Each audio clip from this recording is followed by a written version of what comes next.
Good evening भाई, सबको good evening. आ जाइए, शुरू करेंगे अपना नया चैप्टर जिसका नाम है सब्जेक्ट वर्ब एग्रीमेंट। काफ़ी सवाल आते हैं इससे, काफ़ी सवाल आते हैं इससे। काफ़ी फेवरेट चैप्टर टाइप कह लो, और आसान भी बहुत है। बहुत आसान चैप्टर है। आपको अभी मैं आज जितना पढ़ाऊंगा आप नोटिस करना कि सारा का सारा वो सारी चीज़ें आपको पहले से ही आती हैं। क्योंकि अगर आप शुरुआत से ही मतलब कॉन्सेप्ट से पढ़ते हो ना कि अच्छा ये क्यों लगा रहे हैं, ये क्यों लगा रहे हैं, तो सब्जेक्ट वर्ब एग्रीमेंट चैप्टर तो बच्चे का अपने आप ही क्लियर हो जाता है। अभी आप जब एग्जाम्पल देखेंगे तो आपको ये बात और अच्छे से समझ में आएगी। ठीक है, इसको शुरू करने से पहले मैं एक छोटी सी बात आप लोगों से साथ करना चाहता हूँ। जैसे मैंने वोकैब का सेशन डालना शुरू किया ना, वोकैब का एक ईडीएम का सेशन डाला था मैंने। ऐसे बागे जैसे जैसे टाइम मिलता जाएगा वीक में 2-3 वीडियोज़ में वोकैब की आपके वोकैब फोल्डर के अंदर डालता जा रहा हूँ। ठीक है, उस वीडियो के डलने के बाद काफ़ी सारे मैसेज आए मेरे पास, जो व्हाट्सएप वाला डाउट वाला नंबर है कि सर इसको डाउनलोड करने का ऑप्शन नहीं आ रहा। ठीक है, वो सिर्फ ऐप में व्यू होता है, वो डाउनलोड होके फ़ोन मेमोरी के अंदर सेव नहीं हो रहा। ठीक, अगर आप उसको डाउनलोड, काफ़ी बच्चों ने लिखा कि हमें सर प्रिंट निकलवाना है उसका। तो पहली बात तो ये कि मान लीजिए कि एक क्लास के अंदर जैसे उसके अंदर 65 स्लाइड थी। ठीक है, कभी 65 वर्ड्स भी होंगे, कभी 70 भी होंगे, 80 भी होंगे, 60 भी होंगे। ऑन एन एवरेज मुझे लगता है कि ऑन एन एवरेज 60 वर्ड कम से कम होंगे। ठीक है, और जैसा मैंने आपको कहा कि प्रीवियस ईयर वोकैब ऑलमोस्ट आपकी मैं सारी कंप्लीट कर दूंगा। ये जो 4-5 अपने मेजर एग्जाम है, CGL, CPO, steno, CHSL, CDS, NDA, इनकी अगर पिछले 3-4 साल की वोकैब कवर करनी है तो ये 3000-4000 के आसपास ये वर्ड्स होंगे। ठीक है, तो मान के चलते हैं कि 60 वर्ड एक क्लास में होते हैं, 50 क्लास हुई, लमसम आइडिया लेते हैं कि ये 3000 वर्ड्स मैंने कंप्लीट करा, यानी 3000 स्लाइड्स हो गई, है ना। एक वर्ड एक स्लाइड पे लिखता हूँ मैं, एक इडियम एक स्लाइड पे, क्योंकि उसमें फोटो भी है, उसका सेंटेंस भी है, उसका मीनिंग भी है, सब कुछ लिखा हुआ है। तो ये 3000 वर्ड्स हो गए, यानी 3000 स्लाइड्स हो गई। अब ये 3000 स्लाइड्स के प्रिंट आउट कहाँ से निकलवाओगे? आजकल तो वैसे जगह जगह 2 रुपये प्रिंट आउट का रेट हो गया, सस्ते से सस्ता किसी और एरिया के अंदर चले जाओगे तो 1 रुपये प्रिंट आउट। तुम्हारी खुद की प्रिंट आउट की दुकान है 50 पैसे, चाचा के लड़के की दुकान है 50 पैसे प्रिंट आउट, तो भी 1500 रुपये तो इसके प्रिंट आउट के हो गए हैं। वैसे तो अगर 2000 रुपये का कोर्स लॉन्च कर दो तो तुम्हें इतना महंगा लगता है कि पता नहीं कितना महंगा, 1500 के प्रिंट आउट निकलवा लोगे भाई। तो प्रिंट आउट वाला तो देखो, और वैसे भी आप एक काम करना, ही ब्लैक कलर की स्लाइड पे पढ़ाता हूँ मैं। ब्लैक कलर की स्लाइड पे पढ़ाने का जो मकसद है वो ये है ताकि विजिबिलिटी अच्छी रहे। आप सफ़ेद स्लाइड पे अगर काले अक्षर से पढ़ाओगे तो उतनी अच्छी विजिबिलिटी नहीं आती। जब कम क्वालिटी करके देखता है बच्चा तो उसको अक्षर ढंग से नहीं दिखते। लेकिन ब्लैक स्लाइड पे वाइट से लिखो, जैसे पुराने स्कूलों के अंदर अपने जो ब्लैक बोर्ड हमेशा ब्लैक हुआ करता था, नाम ही उसका ब्लैक बोर्ड पड़ गया, है ना। तो ब्लैक कलर की या ग्रीन कलर की स्लाइड पे जब लिखते हैं तो उससे विजिबिलिटी अच्छी आती है। मेरी बात आ रही है समझ में? तो टोटल मान लो 3000 वर्ड्स मैंने कराए, 3000 ये सब कुछ मिला लिए, इसमें ईडीएम हो गए, वन वर्ड हो गए, सिनोनिम एंटोनिम हो गए, सब कुछ मिला के मान लो ये प्रीवियस ईयर के अंदर 3000 के आसपास हैं। 3000 अगर मैंने आपको कराए तो 3000 स्लाइड के प्रिंट आउट निकाल लोगे कैसे? और दूसरी बात, ये ब्लैक कलर की स्लाइड का आप एक काम करना, किसी प्रिंट आउट वाले को दिखाना भैया इस स्लाइड का प्रिंट आउट निकालना है, वो कहेगा भाग जाए यहाँ से। एक पेज में इतनी इंक खर्च हो जाएगी, एक पेज में इतनी इंक खर्च हो जाएगी कि भैया उसके 100 पेज प्रिंट आउट निकलाते इतनी देर में, तो कोई प्रिंट पहली बात तो इसका निकालेगा ही नहीं। ठीक, और दूसरी बात भाई, फोटो से नेमोनिक से आपको वोकैब पढ़ाई जा रही है, उसके प्रिंट आउट की, उसके नोट्स की जरूरत कहाँ है? क्लास देख ली, 2 बार अपना PDF रिवाइज कर दी, बात खत्म। और कितनी बार उसको छाती पे चिपका के घूमना है, और चीज़ों पर टाइम लगाओ। दूसरी बात, कुछ बच्चे ऐसे कह रहे हैं कि सर हमें प्रिंट आउट नहीं निकलवाना लेकिन इसको फ़ोन मेमोरी में सेव करने दो। क्यों भैया, क्यों? फ़ोन मेमोरी में सेव करके क्या करोगे? खोल के देखोगे, पढ़ोगे ही ना, तो वो तो ऐप में भी खुल रहा है। फ़ोन मेमोरी में सेव आप करना चाहते हो 2 रीज़न से। एक तो रीज़न कि आप किसी के साथ शेयर कर सको, दूसरा रीज़न कि भैया मेरे पास जब ये कोर्स की वैलिडिटी खत्म हो जाए तो भी मेरी छाती पे ये वो कैप पड़ी रहे, सारी ज़िंदगी SSC की तैयारी करता रहेगा, CDS की तैयारी करता रहेगा, NDA की तैयारी करता रहेगा। समझने की कोशिश करना भाई। देखो अभी शायद आपको मेरी बात कड़वी लगे या जो भी लगे, बात ऐसी है कि उस एक स्लाइड के बनने के अंदर आपको शायद पता नहीं है कि मेरे कितने एफर्ट जाते हैं। ईडीएम की क्लास जो वो बनी उसके बाद से नेक्स्ट क्लास अभी तक बन नहीं पाई, क्योंकि उसके अंदर फ़ोटो मुझे छांटने हैं, सेंटेंसेस जो मान लो उसने लिख के भेजे कंटेंट राइटर ने मुझे, नहीं नहीं ये इसके साथ जा ही नहीं रहा सेंटेंस, ये उस मीनिंग को क्लियर ही नहीं कर रहा, ये सेंटेंस चेंज करो, ये हिंदी मीनिंग क्या लिख दिया यार। उसके अंदर भैया दुनिया जान के मेरे एफर्ट्स जाते हैं।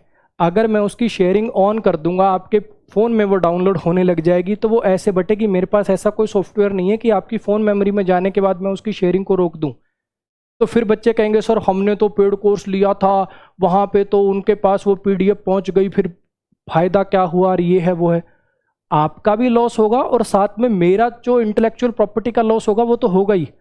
करना क्या है, उस पीडीएफ को डाउनलोड कर लो, दुनिया जान के कन्वर्टर आते हैं, पीडीएफ टू वर्ड कन्वर्ट कर लो, ऊपर से अमन सर इंग्लिश जो लिखा हुआ उसको काट के इंग्लिश बाय फलाना फलाना लिख लो और अपने बच्चों को बांट दो अपना नाम लेके।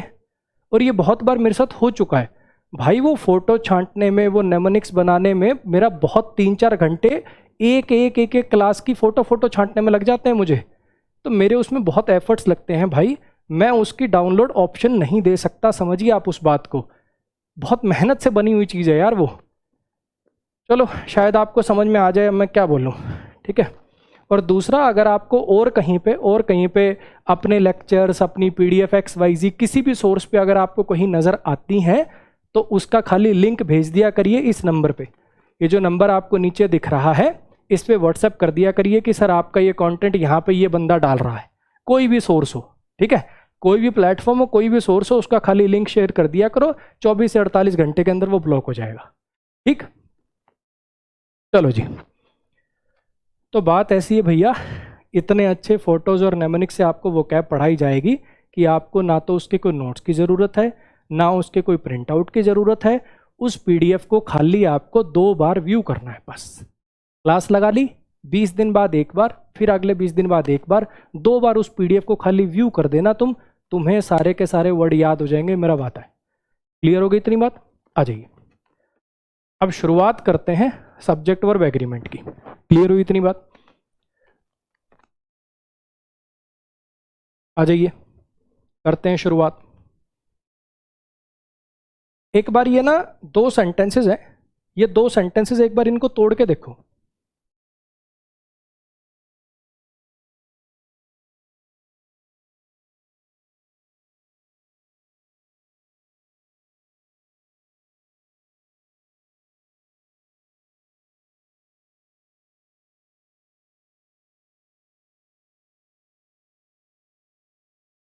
जैसा मैंने आपको पहले कहा कि सब्जेक्ट वर्ब एग्रीमेंट चैप्टर से आसान चैप्टर कोई नहीं है, क्योंकि ये सारा का सारा आप नोटिस करोगे कि पहले ही आप पढ़ चुके हो, ठीक है। ये ऊपर जैसे किताबों में रूल दिया होता है वैसे रूल लिखा हुआ मैंने। एक बार ये नीचे 2 सेंटेंसेस है, एक ट्राई आप करो, फिर मैं कराता हूँ। आप खुद कहोगे सर ये चैप्टर नया चैप्टर था कि आपने बस रिवीजन कराई है पहले की? करना ट्राई।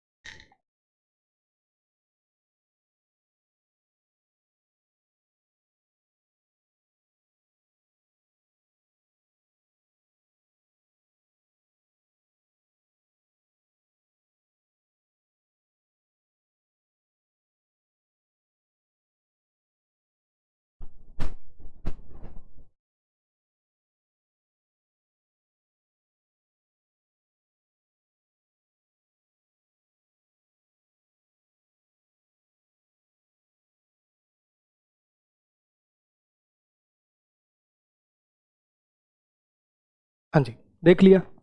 ये अपन ने इन्वर्जन चैप्टर जस्ट इससे पीछे ही तो पढ़ा है। इन्वर्जन चैप्टर आर्टिकल से पहले ही तो पढ़ा था। क्या था उसके अंदर?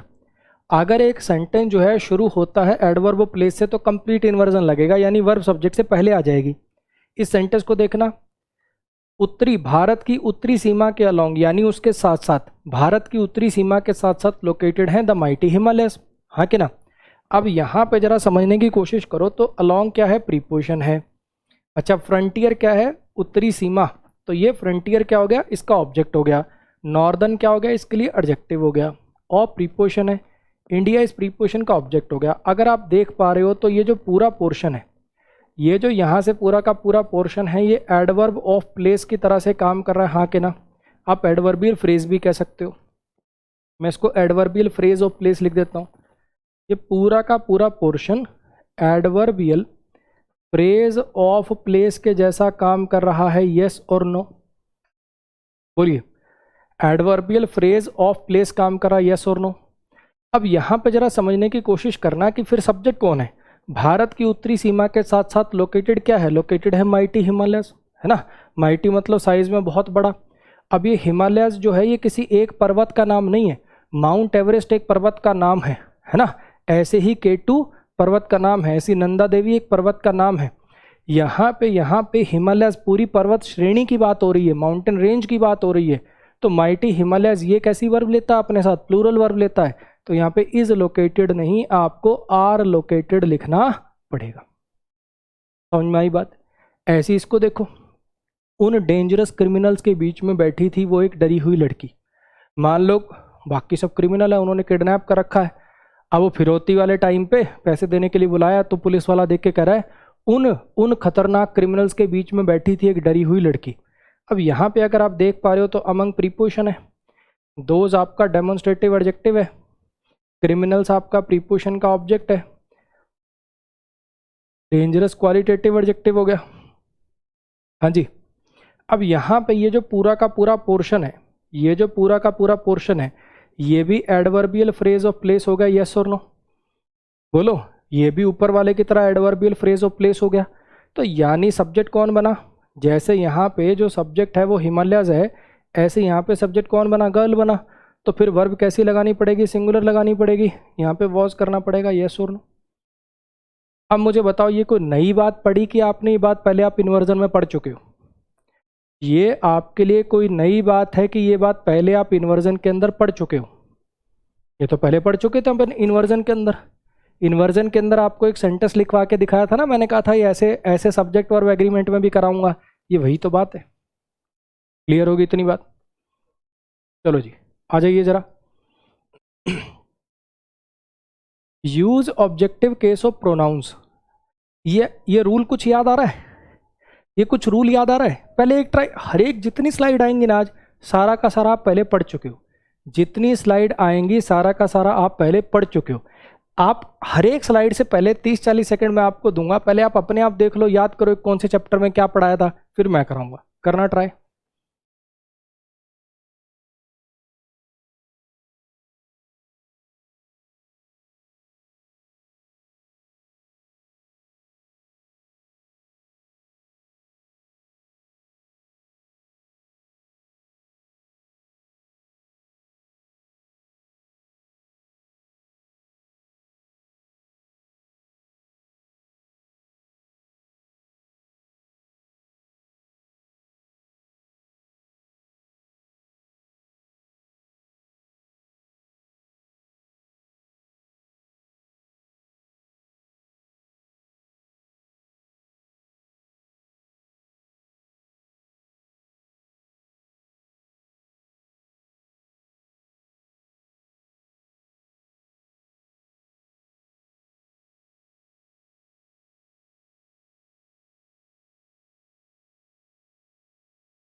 हाँ जी, कुछ याद आ गया? कहाँ पे पढ़ा अपन ने ये अपन ने प्रोनाउन के मिसलिनियस का सेकंड रूल था अपना। कुछ याद आ रहा है? ये सारे के सारे word use objective cases of pronouns after these words, pronoun हो चाहे नाउन हो, बेसिकली ऐसे एक रूल पढ़ा था अपन ने। वहां पे तो पढ़ा था ऑब्जेक्टिव केस ऑफ प्रोनाउन वाला, लेकिन इसी चीज का यूज करके सब्जेक्ट वर्ब एग्रीमेंट का सवाल बना हुआ है। ये रूल याद आ रहा है? इसी चीज के बेस पे, जैसे इन्वर्जन के बेस पे सब्जेक्ट वर्ब एग्रीमेंट का एक रूल बना लिया, ये प्रोनाउन के इस कॉन्सेप्ट के बेस पे देखो कैसे रूल बना हुआ है। अब यहाँ पे अगर आपको याद हो तो मैंने बताया था सारे के सारी प्रीपोजिशंस हैं, ये सारी के सारी प्रीपोजिशंस हैं। तो यहाँ पे जरा समझना कि राहुल सब्जेक्ट हो गया, लाइक का एक मतलब होता है पसंद करना, तब वो वर्ब होती है, और लाइक का यूज जब कंपैरिजन के लिए यूज करते हो तब वो क्या होती है? प्रीपोजिशन होती है। तो यहाँ पे ये बना प्रीपोजिशन और ये ब्रदर्स बन गया प्रीपोजिशन का ऑब्जेक्ट। यानी सब्जेक्ट के अनुसार वर्ब आएगी, यानी सब्जेक्ट कौन है? सब्जेक्ट राहुल है और राहुल कैसा है, सिंगुलर है, यानी वर्ब कैसी आएगी, सिंगुलर आएगी। अपने भाइयों की तरह राहुल ने भी आर्मी ज्वाइन कर ली, ये सेंटेंस का मतलब है। राहुल ने भी अपने भाइयों की तरह ही आर्मी ज्वाइन कर ली, तो यहाँ पे ये आर्मी ज्वाइन करने का जो सब्जेक्ट है वो कौन है, राहुल है। ऐसे इसको देखो, चीफ मिनिस्टर कैबिनेट मेंबर्स के साथ चिल्ला रहा है, यानी कैबिनेट मेंबर्स तो चिल्ला ही रहे हैं, उनके साथ चीफ मिनिस्टर भी चिल्ला रहा है। ये along with, together with, followed by, accompanied by, अगर आपको याद हो सारे के सारे प्रीपोजिशनल फ्रेजेस होते हैं। प्रीपोजिशनल फ्रेज होते हैं तो ये कैबिनेट मेंबर्स क्या बन गया, प्रीपोजिशनल फ्रेज का ऑब्जेक्ट बन गया, यानी जो आपका सब्जेक्ट बन गया वो क्या बन गया, चीफ मिनिस्टर बन गया। तो यानी वर्ब यहाँ पर कैसी आएगी, सिंगुलर आएगी, इज आ जाएगा। अब इसी को रूल की फॉर्म में लिखना हो तो ऐसे लिख देते हैं, when two nouns are joined with these words. When two nouns, book में ऐसे लिखा मिलेगा, when two nouns are joined with these words use verb according to the first noun. अगर दो नाउन इन शब्दों से ज्वाइन किए जाएं तो पहले वाले नाउन के हिसाब से वर्ब लगाएं। क्यों, क्योंकि ये आपके फूफा जी के लड़के हैं इसलिए। अब क्या लॉजिक है, पढ़ रखा अपन ने, तो अपन क्यों रट्टे बिठाएंगे, हमने तो पढ़ रखा लॉजिक से, हमने तो पढ़ रखा कॉन्सेप्ट से कि ये प्रीपोजिशन है, अगला नाउन प्रीपोजिशन का ऑब्जेक्ट हो गया, सब्जेक्ट इस नाउन के अकॉर्डिंग आएगी फर्स्ट वाला जो सब्जेक्ट है, बात खत्म। ये सब्जेक्ट है ही नहीं, ये ब्रदर्स तो सब्जेक्ट है ही नहीं, ये तो सब्जेक्ट है ही नहीं, तो प्रीपोजिशन के ऑब्जेक्ट है। क्लियर हो गई इतनी बात। ऐसे ही इसमें क्वीन क्या बन गया, क्वीन सब्जेक्ट बन गया, accompanied by, followed by, together with, ये सब क्या है, ये सब प्रीपोजिशनल फ्रेजेस हैं।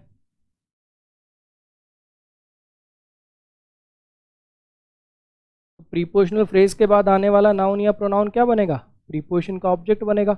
रानी जो है अपनी दासियों के साथ गार्डन में खेल रही है, रानी अपनी दासियों के साथ गार्डन में खेल रही है, यानी ये जो वर्ब है ये आएगी रानी के अनुसार, यानी वर्ब कैसी आएगी, सिंगुलर आएगी, इज आएगा यहाँ पे। बोलो भाई, समझ में आया। सिंपल सी बात है, ये सारे के सारे वर्ड प्रीपोजिशन है। अगर दो नाउन के बीच में ये वर्ड आ रहे हैं तो अगला नाउन तो प्रीपोजिशन का ऑब्जेक्ट हो गया, यानी फर्स्ट वाला नाउन सब्जेक्ट है, उसके अनुसार वर्ब आएगी, बात कर। क्लियर होगी इतनी बात। ये सिर्फ आपको वो चीज़ याद कराने के लिए लिखा है, इसका सब्जेक्ट वर्ब एग्रीमेंट के अनुसार का रूल ये है, उसके अकॉर्डिंग कर दूं क्या अब, उसके अकॉर्डिंग ऐसे रूल ऐसे लिखा मिलेगा ये आपको, ये तो मैंने आपको वो चीज़ याद कराने के लिए लिखा है, वहाँ पे ऐसे लिखा मिलेगा, ऐसे करके ऐसे लिखा मिलेगा, if two nouns are joined, if two nouns are joined with these words। अब ये these words कौन से हैं, ये जो ऊपर लिखे हुए हैं ये, if two nouns are joined with these words use verb according to the first noun। ऐसे लिखा मिलेगा आपको किताब में। अगर मैं इसी चीज़ को किताबों वाले रूल की लैंग्वेज में लिखूं तो ऐसे लिखा मिलेगा, उसका लॉजिक क्या है वो आपको पता चल गया।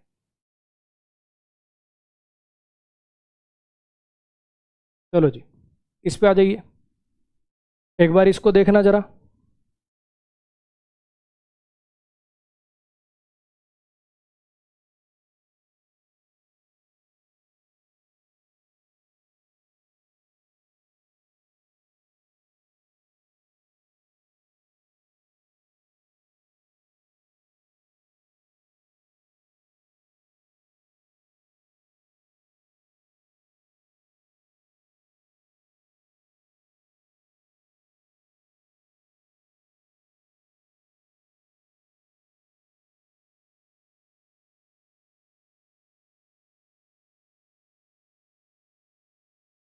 सारा चैप्टर आप पहले पढ़ चुके हो, एक बार खुद से ट्राई करो, उसका मज़ा अलग है। तुम खुद जब ये आज की क्लास खत्म होगी ना, तुम कहोगे सर कुछ नया तो पढ़ा देते, सब तो पहले पढ़ा चुके हो आप। करो एक बार, ट्राई करो अपने आप।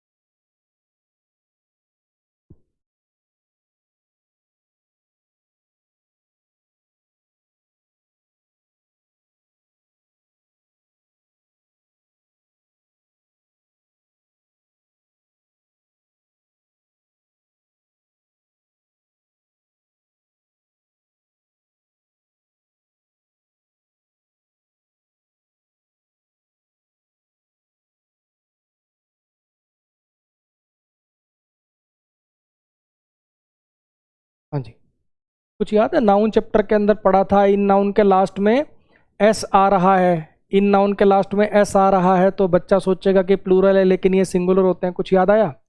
गेम्स के नाम थे जैसे बिलियर्ड्स था, डार्ट्स था, डोमिनोज था। बीमारियों के नाम थे मीजल्स, शिंगल्स, डायबिटीज, रिकेट्स।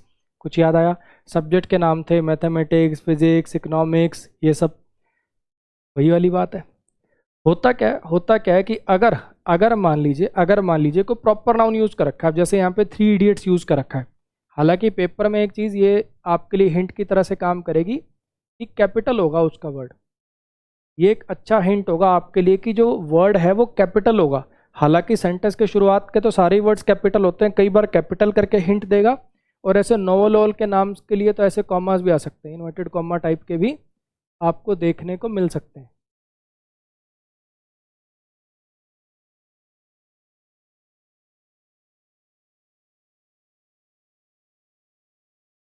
ये ना कॉर्नर पे यार, इसमें ना पेन चलता नहीं है, उसका फंक्शन है एक्चुअली ये ना। चलो छोड़ो। कहने का मतलब दो हिंट आपके लिए हो सकते हैं। या तो दोनों साइड पे ऐसे जैसे कॉमा लगा दूं, जैसे इस वर्ड के ऊपर ऐसे लगा दिया मान लो मैंने कॉमा, या तो ऐसे कॉमा लगे हुए आ सकते हैं ऐसे, ठीक है। या फिर क्या हो सकता है कि लेटर कैपिटल से आपको हिंट मिल सकता है। जैसे को नॉवल का नाम या मूवी का नाम होगा तो सारे वर्ड्स उसके कैपिटल के अंदर आपको मिल जाएंगे, ठीक। अब थोड़ी सी कॉमन सेंस भी यूज़ करनी पड़ेगी। यहाँ पे कोई ऐसा नाम नहीं लिखेगा जो आपने ज़िंदगी में कभी सुना नहीं, है ना। काली पहाड़ी के पीछे की भूतनी, ऐसा वर्ड यूज़ नहीं करेगा, है ना। मान लो कोई मूवी बनी हो, काली पहाड़ी के पीछे की भूतनी की डरावनी शक्ल, ऐसी कोई मूवी का नाम वो यूज़ नहीं करेगा। ऑब्वियसली कुछ ना कुछ नॉवल का नाम या मूवी का नाम ऐसे यूज़ करेगा जो बड़ा ही कॉमन हो, ठीक है। पहली बात। दूसरी बात कि यहाँ पे आपका लेटर कैपिटल होगा। तीसरी बात, इन्वर्टेड कॉमा टाइप भी आपको दिख सकते हैं। तो इन सब से आपको पता चल जाएगा कि थ्री इडियट्स ने कन्वे किया सोसाइटी के लिए एक बड़ा ही स्ट्रॉन्ग मैसेज। यानी थ्री इडियट्स मूवी की बात हो रही है। यहाँ पे सही में कोई तीन बेवकूफ़ लोग नहीं है, ये उस मूवी का नाम है, प्रॉपर नाउन है, प्रॉपर नाउन है, किसी पर्टिकुलर चीज़ का नाम है, एक मूवी का नाम है, वर्ब आएगी सिंगुलर। क्लियर हो इतनी बात? बिलियर्ड्स जो है बहुत ही पॉपुलर हो गया यंगस्टर्स के बीच में। बिलियर्ड्स क्या है? वो गेम का नाम है, वो टेबल सा होता है ना। बॉल सी होती हैं, डंडी से ऐसे बॉल मार के दूसरी बॉल उस होल में डालनी होती है। अलग अलग सेट ऑफ बॉल्स के उस पर पूल भी कहते हैं, स्नूकर भी कहते हैं, थोड़ा थोड़ा ही डिफरेंस होता है इसके अंदर इसमें। तो बिलियर्ड्स क्या है? गेम का नाम है। गेम का नाम है तो फिर इसका मतलब प्रॉपर नाउन है, तो वर्ब कैसी आएगी? सिंगुलर आएगी। अरे हाँ के ना। अच्छा जी, इस एरोप्लेन की फिजिक्स जो है वो सही नहीं है इसलिए ये उड़ नहीं रहा। अब यहाँ पे अगर ऐसे लिखा होता physics is slash or my favourite subject, तो फिजिक्स इज आता। जब फिजिक्स होगा सब्जेक्ट का नाम, तब वर्ब कैसी आएगी? सिंगुलर आएगी। लेकिन कुछ याद है मैथमेटिक्स में बताई थी आपको ये बात कि अगर हिज मैथमेटिक्स लिख दें तो मैथमेटिक्स का मतलब कैलकुलेशन स्किल्स हो जाता है।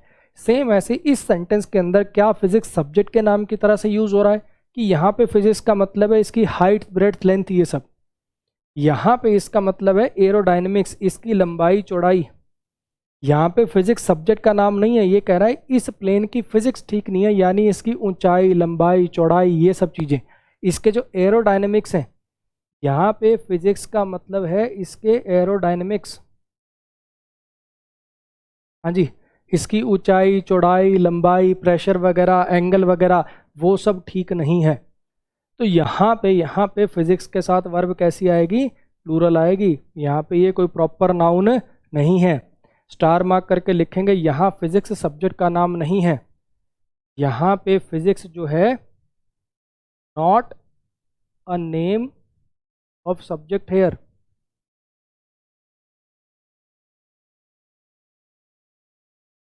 यहाँ पे ये जो फिजिक्स है ये एक सब्जेक्ट के नाम की तरह से काम नहीं कर रहा है। यहाँ पे फिजिक्स का मतलब है एरोडायनेमिक्स, किसी चीज़ की ऊंचाई, लंबाई, चौड़ाई, ये सब।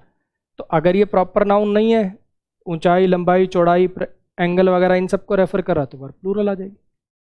क्लियर होगी इतनी बात? चलो इनको देखो अब जरा। लग रहा है कि ऐसा कुछ नया पढ़ रहे हो कि सब पुराना ही रिवाइज हो रहा है? इनको देखना जरा एक बार, करना, फिर मैं कराता हूँ।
हाँ भाई, आसान है, पढ़ रखा है पहले। ये प्रोनाउन चैप्टर में पढ़ा था, ईच ऑफ के बाद नाउन प्लूरल आता है, वर्ब सिंगुलर आती है। क्यों? ये ऑफ प्रीपोजिशन सिलेक्शन को दिखाती है। इनमें से हर एक, इन लड़कों में से हर एक, इन टीचर्स में से हर एक, इन जूतों में से हर एक। तो ऑब्वियस बात है, सिलेक्शन को दिखाएगा तो नाउन प्लूरल आएगा, और वो डिस्ट्रीब्यूटिव नेचर का प्रोनाउन बनेगा, एक एक करके बात करेगा, सिंगुलर करके बात करेगा तो वर्ब सिंगुलर आएगी। कुछ याद आया? ये एडजेक्टिव चैप्टर में पढ़ा था। अगर ईच के डायरेक्ट बाद में नाउन लिख दोगे तो ईच एडजेक्टिव जैसा काम करेगा, लेकिन वही डिस्ट्रीब्यूटिव नेचर तो इसका भी है, तो नाउन सिंगुलर आएगा। सब्जेक्ट ही सिंगुलर है तो वर्ब तो सिंगुलर आनी ही आनी है ना? देखना जरा। तो ऑब्वियस बात है कि यहाँ पे सब्जेक्ट का काम करेगा ये आपका डिस्ट्रीब्यूटिव प्रोनाउन ईच, और प्रीपोजिशन है जो कि सिलेक्शन को दिखा रही है, यानी ये नाउन आपको प्लूरल में रखना पड़ेगा, यानी यहाँ पे टीचर्स करना पड़ेगा, पहली बात। दूसरी बात, ये जो आपका सब्जेक्ट है वो तो ईच है ना भैया, सब्जेक्ट तो आपका ईच है, तो वर्ब उसके अनुसार आएगी, सिंगुलर आएगी, तो वर्ब कैसी आएगी? यहाँ पे इज लगानी पड़ेगी। और एक ही सेंटेंस के अंदर दो दो एरर समझाने के लिए किए भैया, पेपर के अंदर एक ही आएगा। समझाने के लिए किए यहाँ पे कि टीचर को टीचर्स भी करना पड़ेगा, आर को इस भी करना पड़ेगा, पेपर में एक ही जगह एरर आएगा, या फिर ये दोनों एक ही पार्ट में होंगे। ठीक, इस पे आ जाइए। हर एक लड़का, इन क्लासेस का हर एक लड़का रिस्पेक्ट करता है प्रिंसिपल की। अब यहाँ पे ईच जो है वो डिस्ट्रीब्यूटिव एडजेक्टिव हो गया। इस बार ये ईच क्या बना? इस बार ये बना डिस्ट्रीब्यूटिव एडजेक्टिव, और इसके बाद जो लगने वाला जो नाउन है ऑब्वियसली वो सिंगुलर आएगा, क्योंकि एक एक बात करेगा, हर एक लड़का, प्रत्येक लड़का, हर एक लड़की, हर एक टीचर। और लेकिन वर्ब तो कैसी आएगी? सिंगुलर, क्योंकि सब्जेक्ट सिंगुलर है। तो यहाँ पे आपको रिस्पेक्ट्स लिखना पड़ेगा। हरी बात समझ में? अच्छा जी, अब इन दोनों को जरा सीखने समझने की कोशिश करिए। वैसे तो जब दो नाउन एंड से जुड़ते हैं, जैसे जैसे कुणाल एंड देवेश, तो इज प्लेइंग नहीं आर प्लेइंग आएगा। अगर दो नाउन एंड से जोड़े जाते हैं वो सिंगुलर सिंगुलर मिलके प्लूरल हो जाते हैं, है ना? प्लूरल, अगर दो प्लूरल जोड़ोगे boys and girls are playing, फिर तो प्लूरल आएगा ही आएगा। अगर दोनों सिंगुलर भी हों तो एक एक चीज़ भी एंड से जुड़ के, प्लस एंड का मतलब क्या होता है? प्लस का निशान, तो एडिशन होके वो चीज़ प्लूरल हो जाती है। परंतु अगर आपने डिस्ट्रीब्यूटिव नेचर के वर्ड का यूज़ कर दिया, यानी ईच एवरी ऐसा कुछ लगा दिया, अगर आपने कुछ लगा दिया तो भले ही एंड से जुड़े हो। ईच एवरी अगर आपने नाउन के साथ ऐसा वर्ड लगा रखा है तो भले ही एंड से जुड़े हों, ये एक एक करके ही बात करते हैं, इनके साथ वर्ब हमेशा कैसी आएगी? सिंगुलर आएगी। जैसे इस सेंटेंस से इस बात को समझिए, ईच बॉय एंड गर्ल, हालांकि ये दोनों एक ही बात होती है, ये दो बार आप ईच लिख दो चाहे एक ही बार लिख दो, एक ही बात होती है, लेकिन बच्चा इसमें कंफ्यूज होता है। अक्सर किताबों में ये वाला सेंटेंस दिया होता है, ईच को चाहे आप एक बार लिखें चाहे दो बार लिखें वो अंडरस्टूड है। अगर आप ईच को यहाँ नहीं भी लिख रहे तो भी यहाँ है, तो सर फिर दो बार लिखने में क्या फ़र्क पड़ता है? स्ट्रेस ज़्यादा आता है। दोनों का मतलब एक ही है, हर एक लड़का और हर एक लड़की को पार्टी में बुलाया गया है। अब मान लो पार्टी हो रही है कॉलेज में, तो हर एक लड़का भी उसमें इनवाइटेड है, हर एक लड़की भी उसमें इनवाइटेड है। ऐसा कोई ज़रूरी थोड़ी कि कपल में आओगे तो ही एंट्री मिलेगी। सब लड़के इनवाइटेड है भैया, सब लड़कियाँ इनवाइटेड हैं, कोई कैसे भी आए। कोई आपका वहाँ पे प्रेम प्रसंग चलना जरूरी नहीं है, आप अकेले हो तो भी आ सकते हो, है ना? आपके जीवन में कोई सुख नहीं है तो भी अकेले आ सकते हो आप, कोई समस्या नहीं। तो हर एक लड़का और हर एक लड़की इनवाइटेड है पार्टी में, भले ही एंड से जुड़ा हुआ है, लेकिन इस डिस्ट्रीब्यूटिव नेचर का वर्ड लगे होने की वजह से, इस ईच डिस्ट्रीब्यूटिव एडजेक्टिव के लगे होने की वजह से हर एक लड़का हर एक लड़की, अब एक एक करके ही बात होगी, सब लड़के सब लड़कियां सबका एक एक करके बात होगी, यानी यहाँ पे वर्ब कैसी आएगी? यही काम चाहे आप दो बार ईच लिख दो, दो बार एवरी लिख दो, कोई बात नहीं। जैसे एक होता ना ईच एंड एवरी लिख दें तो भी यही बात है। आप एक बार ईच लिखो, एक बार एवरी लिखो, दो दो बार ईच एंड एवरी लिख दो, बात एक ही रहती है। एक बार अगर डिस्ट्रीब्यूटिव नेचर का वर्ड आ गया, फिर चाहे आपने एंड से ज्वाइन कर रखा हो, वर्ब सिंगुलर ही आए। बोलो जी, समझ में आ गई इतनी बात? नेक्स्ट पे जाइए, इसको करके दिखाओ अब जरा, इसको करके दिखाइए।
हाँ जी, कुछ याद आ गया?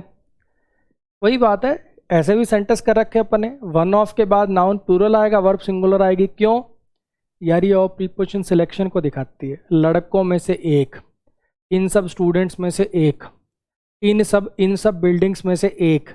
दो भी हो सकती हैं, ऐसा नहीं कि एक ही आ सकता, दो भी आ सकता। दो आएगा तो वर्ब प्लूरल आ जाएगी। इन स्टूडेंट्स में से दो ने एग्जाम क्रैक किया, ये सब्जेक्ट बनना है। यहाँ पे दो लिख दोगे तो वर्ब प्लूरल आ जाएगी, 5 लिख दोगे तो वर्ब प्लूरल आ जाएगी, एक लिखोगे तो वर्ब सिंगुलर आएगी ऑब्वियसली। तो यहाँ पे लिखा हुआ है कि बिल्डिंग्स में से, हमारी सोसाइटी की बिल्डिंग्स में से एक बिल्डिंग गिरा दी गई। अब यहाँ पे आप देख पा रहे हो ऑफ प्रीपोजिशन है, ये इस प्रीपोजिशन का ऑब्जेक्ट है। बिल्डिंग्स में से एक, ये प्लूरल आएगा, यहाँ पे बिल्डिंग नहीं हो सकता, बिल्डिंग होगा तो गलत हो जाएगा। इन प्रीपोजिशन है, सोसाइटी इसका ऑब्जेक्ट है, हमारी सोसाइटी की बिल्डिंग्स में से एक। तो यहाँ पे ये जो वन लिखा हुआ है, इसका मतलब बिल्डिंग में से एक बिल्डिंग है। वन का मतलब है वहाँ पे बिल्डिंग, एक बिल्डिंग। हमारी सोसाइटी की बिल्डिंग्स में से एक बिल्डिंग गिरा दी गई, उस सब्जेक्ट के अनुसार वर्ब आएगी यानी सिंगुलर आएगी। पैसिव में लिखा हुआ है गिरा दी गई, डिमोलिश कर दी गई। डिमोलिश करने का मतलब होता है गिरा देना, तहस नहस कर देना। हाँ जी, इस पे आइए। अमन सर इंडिया के बेस्ट टीचर्स में से एक है। तुमनी तारीफ करोगे तो मैं रुकूंगा थोड़ी, मैं अपनी खुद कर लूँगा। कई बार तो मैं खुद के लेक्चर्स देख के ऐसे सोच रहा होता हूँ, भाई क्या गजब पढ़ा रहा है यार। तो Aman sir is one of the best teachers in India. जैसे बच्चे वोकैब वाली बात के लिए आपको क्लास के शुरू के अंदर बताया, बहुत एफर्ट जा रहे हैं ना, समझने की कोशिश करना। और नहीं अगर मेरी बात पर यकीन आता तो तुम एक पूरी क्लास छोड़ो, एक वैसी स्लाइड बना के देखना, ठीक है? 6 घंटे से पहले अगर तुम वो एक पूरी वैसी स्लाइड बना पाओ, उस ईडियम का ओरिजिन से रिलेटेड फोटो, उसको बोल्ड करना, येलो में करना, मीनिंग लिखना, सेंटेंस लिखना उससे रिलेटेड, ये सब कुछ अगर तुम 4 से 6 घंटे से कर पाओ तो मुझे बता देना। इतने एफर्ट जाते हैं उस एक स्लाइड के अंदर। दुनिया वो वैसे पढ़ाना है तो कितनी वो क्या पढ़वा लो, ये वर्ड हैं, 4 इसके मीनिंग है, देखो बच्चों इसका ये आएगा, इसका ये मीनिंग होता है ना, ये इसके सिनोनिम है, ये इसके एंटोनिम है। लिखवा लो मेरे से, कितने लिखवा लो, तुम्हारा मन करे उतने लिखवा लो। क्या वैसे पढ़ाई हुई वो कैब याद हो जाती है एक बार में? क्या क्लास देख, टीचर ने मान लो उस क्लास में 60 वर्ड पढ़ाए, हर एक के आपके 5-5 सिनोनिम लिख दिए, एक क्लास में वो 300 वर्ड दाग दिए आपके ऊपर, वो 300 याद हो गए आपको उस क्लास में? पूछो अपने आप से, देख लो एक ऐसी क्लास और मुझे बता दो वो 300 याद हो गए तो। और मेरी वाली क्लास में, चाहे मैं एक क्लास में 60 वर्ड कराऊंगा 1 घंटे में, 1.5 घंटे में, लेकिन वो 60 के 60 आजीवन याद रहेंगे, बस 2 बार PDF नज़रों के आगे से निकालनी है, ये वादा है मेरा। उस क्लास के अंदर मेरी मेहनत डबल हो जाती है और आपकी मेहनत 0 हो जाती है। ना कोई नोट्स बनाने हैं, ना कोई, उसको कुछ की ज़रूरत नहीं है, बस तुम 2 बार आंखों के आगे से PDF निकाल देना बस। चलो आ जाओ। और कहीं भी अगर आपको ऐसा लगता है कि अपना कोई कंटेंट इलीगली कहीं डाल रहा है कुछ, तो इस नंबर पे मेरे को लिंक भेज दिया करो, 24 से 48 घंटे में वो ब्लॉक हो जाता है, ठीक है? आप पैसे दे के पढ़ रहे हो तो ऑब्वियसली ऐसे ये ठीक नहीं है ना यार, ये आप लोगों के साथ जस्टिस नहीं है। तो कहीं भी आपको ऐसा कोई लिंक मिलता है तो जस्ट शेयर द लिंक, वो 24 से 48 घंटे में ब्लॉक हो जाएगा। चलो आ जाओ। Aman sir is one of the best teachers in India. अब अमन सर इंडिया के बेस्ट टीचर्स में से एक हैं। या तो आप किसी बंदे को ये कह सकते हो कि ये बेस्ट टीचर है, he is the best teacher in India, superlative degree लगा के सीधा कर दो बेस्ट यही है। जरूरी नहीं है कि बेस्ट मतलब बेस्ट सिंगुलर के लिए आए, जो बेस्ट है ना इस फील्ड में उनमें से एक है, ऐसा भी कहा जा सकता है। एरर तो जो इसमें वो सबको पता है कि यहाँ पे टीचर्स आएगा। मैं ये बात काफ़ी बच्चों के हो सकता माइंड में डाउट आए, सर जब बेस्ट हो गया, बेस्ट का तो मतलब सबसे बढ़िया होता ना, सबसे बढ़िया हो गया तो फिर वन ऑफ कैसे आ रहा है, बेस्ट में से एक कैसे हो सकता है, बेस्ट तो कोई एक ही होगा ना। हाँ बच्चे, आपका सोचने का नज़रिया ठीक है, लेकिन ऐसे भी ये चलता है, होता ना। जैसे इस दुनिया के टॉलेस्ट इंसानों में जो टॉलेस्ट 4, 5, 10 है ना, उनमें इसका नाम आता है। इंडिया के जो सबसे बढ़िया प्लेयर्स हैं उनमें इसका नाम आता है। तो इस टाइप का स्ट्रक्चर भी अलाउड होता है। क्लियर हो गया? तो यहाँ पे जरा समझने की कोशिश करना, ये प्रीपोजिशन सिलेक्शन को दिखा रही है, इसलिए यहाँ पे जो नाउन आएगा वो प्लूरल आएगा, ठीक। आगे से मैं मेरे लिए नहीं कह रहा, किसी और टीचर के लिए भी जब किसी के वहाँ पे कमेंट करते हो, मैसेज करते हो, तो you are one of the best teacher in India नहीं, टीचर्स लिखना। ठीक, चलो। एक कई बच्चे तो इसमें किसी के कमेंट करेंगे तो यू आर को ऐसे लिख देंगे, your, your is the best teacher. तो यू आर लिखना है ना, कोई योर्स लिख देगा इसमें। तो देखो अब इतनी ग्रामर मैंने पढ़ा दी है, ये वाली बेइज्जतियां मत कराना। इस पे आ जाओ, ये वाला भी अगर आपको याद होगा,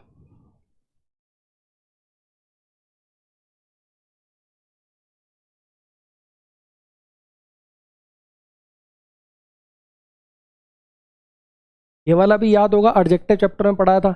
द रिच माने अमीर लोग, द ब्लाइंड माने अंधे लोग, द वीक माने कमज़ोर लोग, द ब्रेव माने बहादुर लोग। कुछ याद आ गया?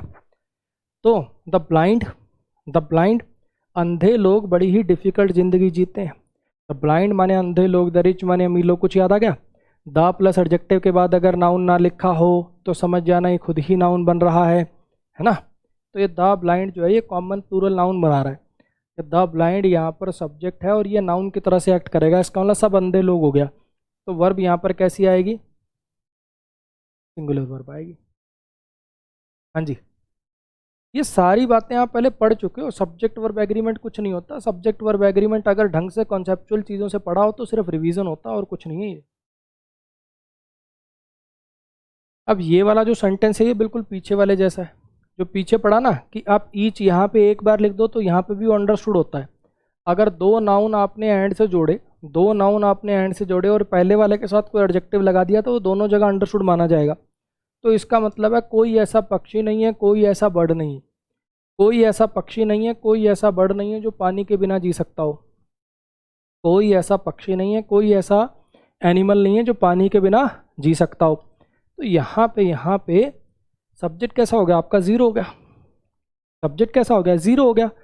कोई ऐसा पक्षी नहीं है, zero plus zero, zero plus zero equal to zero. और सब्जेक्ट आपका ज़ीरो है तो वर्ब कैसी लगाओगे? अब अंग्रेजों ने दो ही टाइप की वर्ब बना रखी है, सिंगुलर वाली या प्लूरल वाली। अब मैं अगर अंग्रेजी बनाता तो जीरो अगर सब्जेक्ट है तो उसके लिए कोई तीसरी वर्ब बनाता, अल्फ़ा ओमेगा ऐसा कुछ लिखना पड़ता। ऐसे यही वर्ब लिखते लेकिन ऊपर अल्फ़ा का साइन लगाना पड़ता, ऐसा कुछ करता मैं। लेकिन उन्होंने भैया दो ही टाइप की वर्ब बना रखे हैं, सिंगुलर वाली, प्लूरल वाली। अब अगर सब्जेक्ट आपका जीरो है तो वर्ब उसके साथ लगाते हो आप सिंगुलर वाली। तो यहाँ पे आर नहीं, यहाँ पे इज लिखना पड़ेगा आपको। क्लियर हो गया?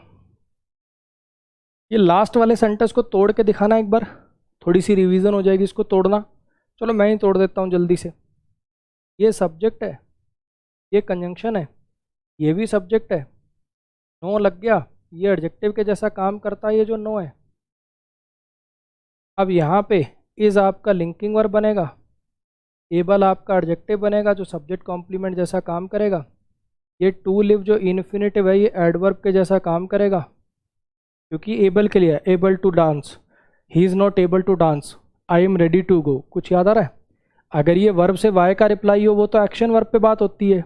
एडवर्ब कब बनता है इन्फिनेटिव? या तो वर्ब से वाई का रिप्लाई हो वो कब होता है? जब वर्ब में एक्शन हो रहा हो। लिंकिंग वर्ब में क्या होता है? अगर ये एडजेक्टिव के बाद आ गया तो एडजेक्टिव को क्वालिफाई करने वाले भी तो एडवर्ब होते हैं ना। Able to dance, able to repay the loan, unable to repay the loan. कुछ याद आया? पढ़ाया था पहले। तो विदाउट क्या है? प्रीपोजिशन है। वाटर क्या है? प्रीपोजिशन का ऑब्जेक्ट। क्लियर हो गया?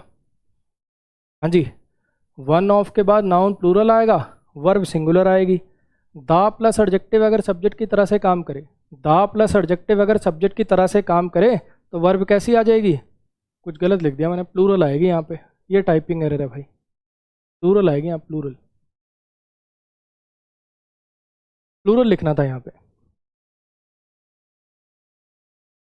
चलो जी, इनको देखिए अब ज़रा, इनको देखो ज़रा।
चलो जी, यार इसके अंदर क्या मुश्किल, वैसे कुछ मुश्किल बात थी क्या? द ब्लाइंड माने सब अंधे लोग, द रिच माने सब अमीर लोग, सबकी बात करोगे, प्लूरल हो गया, ये प्लूरल हो गया तो वर्ब प्लूरल आएगी।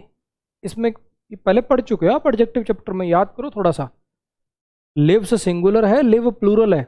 वर्ब में ऐसे ईएस लगने से वो प्लूरल हो जा, वर्ब में ऐसे ईएस लगने से वो सिंगुलर हो जाती है, नाउन में ऐसे ईएस लगने से प्लूरल हो जाता है। ये भी बेसिक में पढ़ाया था। बॉय का बॉयज कर दोगे तो वो प्लूरल हो गया, लेकिन गो का गोस कर दिया तो वो सिंगुलर हो गया। ये लिव यहाँ पर प्लूरल है, लिव्स यहाँ पर सिंगुलर है। बेसिक में पढ़ाई हुई बातें हैं आपको सारी।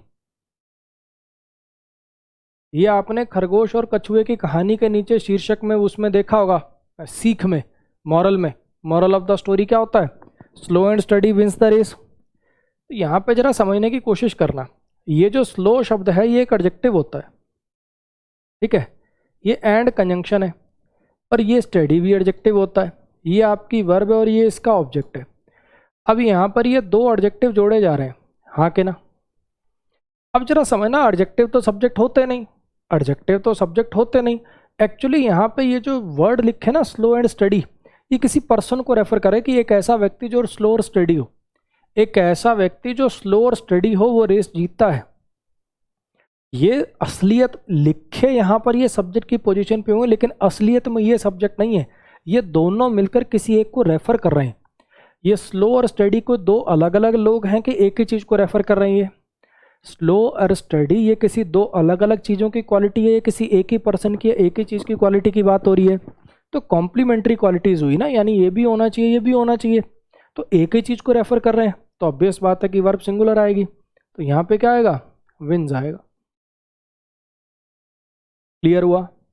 ये कॉम्प्लीमेंट्री क्वालिटीज़ हैं, ये एक ही पर्सन को रेफर कर रहे हैं। ये दोनों मिलकर रेफर कर रहे हैं किसी सिंगुलर नाउन को। ये दोनों मिलकर रेफर कर रहे हैं एक सिंगुलर नाउन को। ये दोनों कॉम्प्लीमेंट्री क्वालिटीज़ हैं, यानी ये भी उसी में है, ये भी उसमें, ये पूरक क्वालिटीज़ हैं दोनों। इस पे आइए, ये सेंटेंस मुझे इसलिए लिखना पड़ा क्योंकि कई बच्चे ना रट लेते हैं। रट क्या लेते हैं? अच्छा, कहावत टाइप की चीज़ आएगी ना, उसमें वर्ब सिंगुलर आएगी। रट लेते हैं कि कहावत टाइप की चीज़ आएगी तो वर्ब सिंगुलर आ जाएगी। ऐसा मैंने कब पढ़ा भैया? समय और लहर किसी का इंतजार नहीं करते। समय और लहर किसी का इंतजार नहीं करते। अब समय अलग चीज़ है, लहर अलग चीज़ है, ये कोई कॉम्प्लीमेंट्री क्वालिटीज़ है? ये दोनों क्या एक ही चीज़ है? नहीं। तो यहाँ पे वर्ब प्लूरल आएगी। ऐसा कोई घर में रट्टे मत बिठा लेना कि अच्छा ये कहावत टाइप की चीज़ होगी तो वर्ब सिंगुलर आ जाएगी, ऐसा कुछ नहीं पढ़ाया मैंने। वर्ब प्लूरल आएगी यहाँ पे। और ये दुनिया जान के लोगों ने पता नहीं क्या, वही स्टूडेंट छोड़ो, टीचरों ने रट्टे बिठा रखे हैं। अब नाम लेना ऐसे अच्छा नहीं लगता, बहुत सारों के मैंने देखा वीडियोस में, नोट्स में ये पढ़ा रहे कि यहाँ पे ना वेट्स आएगा, वेट कटवा के वेट्स कराते। गूगल कर लेना, ऑक्सफोर्ड, लॉन्गमैन, कॉलिंस सब में देख लेना, प्रोवर्ब ये है वेट फॉर नन।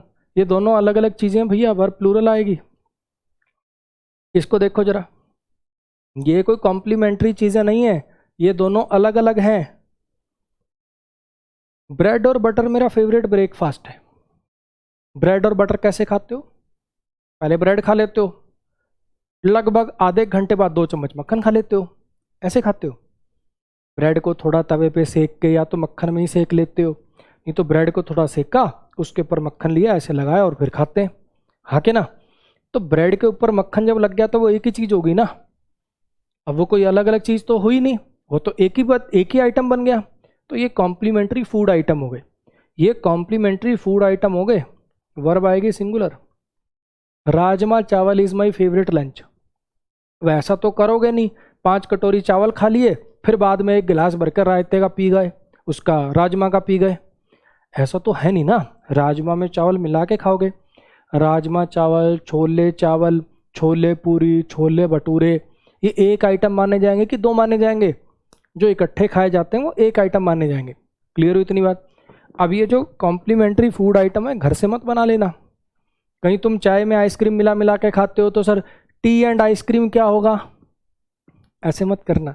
जो चले आ रहे हैं, राजमा चावल, कड़ी चावल, छोले पूरी, छोले भटूरे हैं। अब कहोगे सर समझ में नहीं आ रहा, पढ़ा रहे हो कि यहाँ पे लालच दे रहे हो? इस पे आओ। ब्रेड और बटर यहाँ नहीं बेचे जाते तो तुम कहीं और ट्राई कर लो। तो अब जब दुकान पे खरीदने जाते हो, तब तो ब्रेड और बटर अलग अलग बिकते हैं। तो यहाँ पे अलग अलग आइटम्स की बात हो रही है, तो यहाँ पे आर आ जाएगा।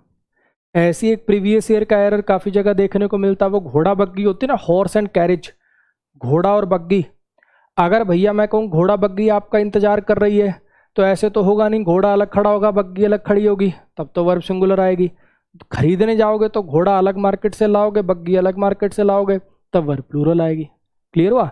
तो ऐसी कॉम्प्लीमेंट्री चीज़ें जो साथ मिलकर एक इकट्ठी मिला के खाई जाती हैं, मिला के उनकी बात करी जाती है, तो वर्ब सिंगुलर। अलग अलग चीज़ें हैं तो वर्ब प्लूरल। इतनी सी बात है। इस चीज़ का हिंट मैंने आपको याद हो तो आर्टिकल चैप्टर में दिया था, कुछ याद आ रहा है? कि दिलजीत जा रहा होगा, वो सिंगर और एक्टर दोनों हैं तो आर्टिकल एक ही बार लगेगा। अक्षय कुमार सोनू निगम जा रहे होंगे तो दो अलग अलग हैं तो दो बार आर्टिकल लगेंगे। कुछ याद आया? कि अगर एक आर्टिकल दो नाउन लिख रहे हो, दोनों से पहले आर्टिकल यूज कर रहे हो तो अलग अलग लोगों को रेफर करेंगे। दो नाउन एंड से जोड़े और एक ही आर्टिकल लिख दिया तो फिर ये एक ही पर्सन को रेफर करेगा, सेम पर्सन को। ठीक, उसके लॉजिक पे ये 4 एरर है। एक बार आप ट्राई करो फिर मैं कराता हूँ, सोचना अपने आप। या एक काम करो, 2 मिनट का ब्रेक ले लो, इसके साथ ही ब्रेक भी ले लो। 2 मिनट का ब्रेक ले लो, जिसको वॉशरूम वगैरह जाना है जल्दी से जाके वापस आओ, फिर इनको करो, फिर आगे पढ़ते हैं।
हाँ जी, करें डिस्कस।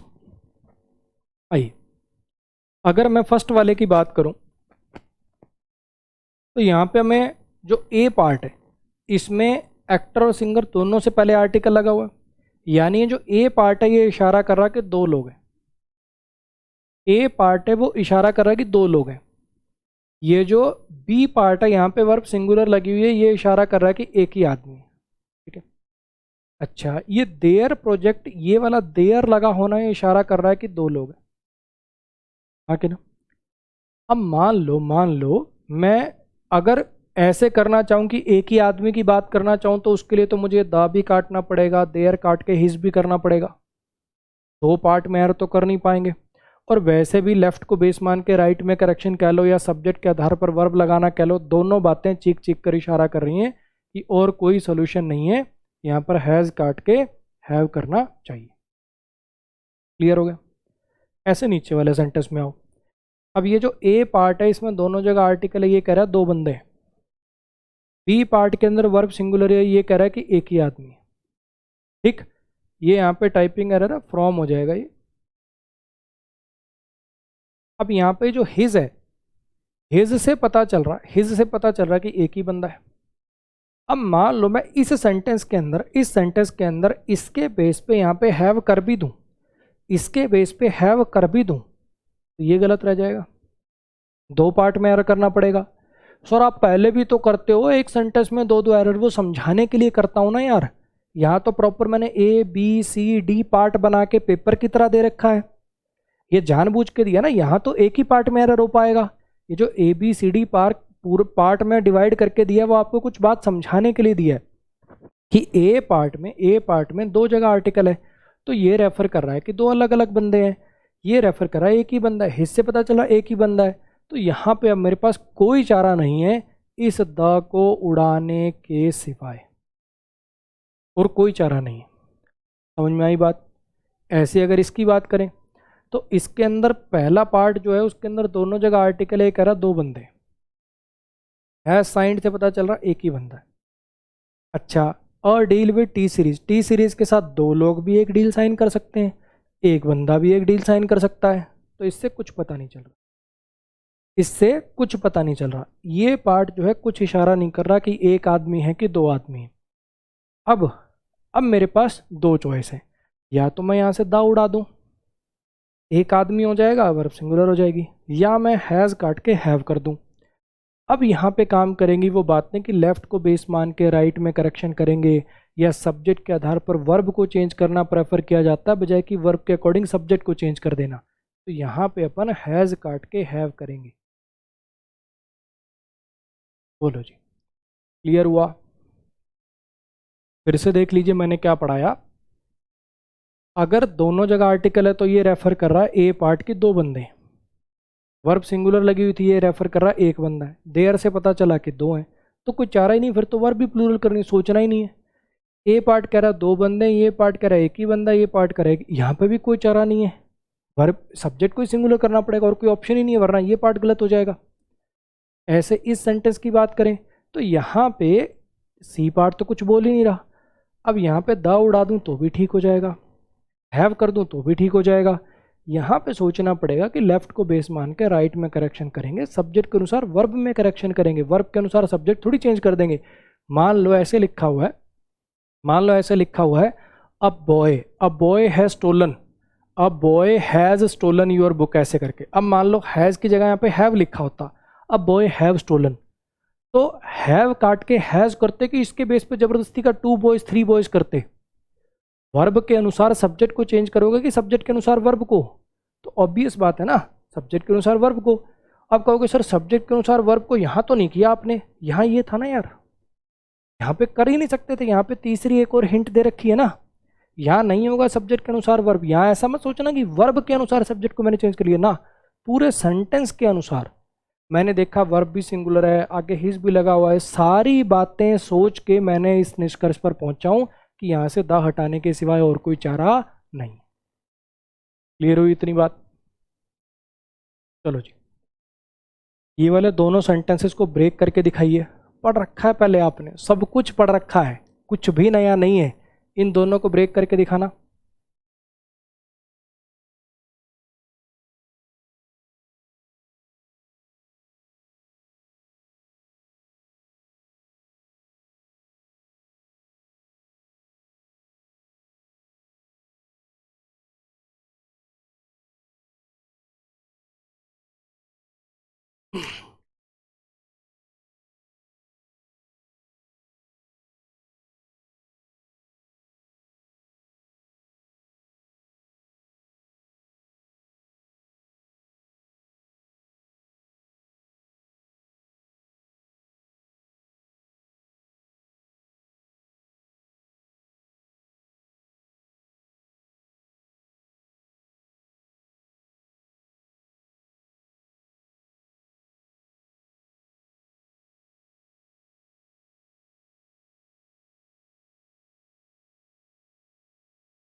हाँ जी, कुछ याद आया जब मैंने पहली बार आपको ये, पहली बार तो जिरण में उन्हीं, सेकंड टाइम जब जिरण का लेक्चर लिया था तब मैंने सिखाया था वो जिरण, जिरण का ऑब्जेक्ट, इन्फिनेटिव, इन्फिनेटिव का ऑब्जेक्ट था ना, स्मोकिंग सिगरेट्स। बच्चे पूछते थे सर स्मोकिंग सिगरेट्स पूरे को सब्जेक्ट लिख दें तो कोई दिक्कत है? मैं कहता था नहीं यार, सब्जेक्ट वर्ब ऑब्जेक्ट ऐसे तोड़ना तो कोई दिक्कत नहीं है। आज आपको यह समझ में आएगा कि वो मैं अलग अलग क्यों तोड़वाता था। देखना, अब अगर तुम इस पूरे में राइटिंग पोएम्स को पूरे को सब्जेक्ट लिख दो, राइटिंग पोएम्स, तो वर्ब कैसी लगाओगे? राइटिंग पोएम्स पूरे को सब्जेक्ट मान लोगे तो वर्ब कैसी लगाओगे? सोचो, इसलिए इसको एक एक तोड़ना आपको सिखाया था। यहाँ पे इसका कहने का मतलब क्या है, पोयम लिखना आसान काम नहीं है। पोयम लिखना आसान काम नहीं, आसान काम क्या नहीं है, पोयम की लिखना। सब्जेक्ट कौन है? पोयम की लिखना, राइटिंग, जिरंड, ये है सब्जेक्ट। यहाँ पे ये जो राइटिंग है ये सब्जेक्ट है, नाउन है, जिरंड है ये, और ये पोयम्स है ऑब्जेक्ट ऑफ जिरंड।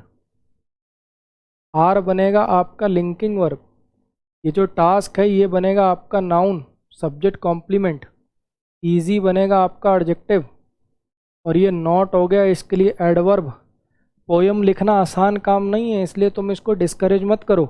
मान लो आपकी बच्ची को पोयम वोयम लिखती है ना, बच्ची के चाचा आए, ताऊजी आए, मौसी आई, उसने देखा ये क्या पोयम है, तो उसकी मम्मी उसको डिफेंस में आके कह रही है पोयम लिखना आसान काम नहीं है, तो तुम इसको डिमोरलाइज मत करो, इसको डिस्करेज मत करो बिना मतलब का। तो यहाँ पे समझना कि आपका सब्जेक्ट है यहाँ पे राइटिंग, पोयम्स नहीं है आसान काम, पोयम लिखना सब्जेक्ट है यहाँ पे राइटिंग, जिरंड। तो यहाँ पे वर्ब आपको कैसी लगानी पड़ेगी? सिंगुलर लगानी।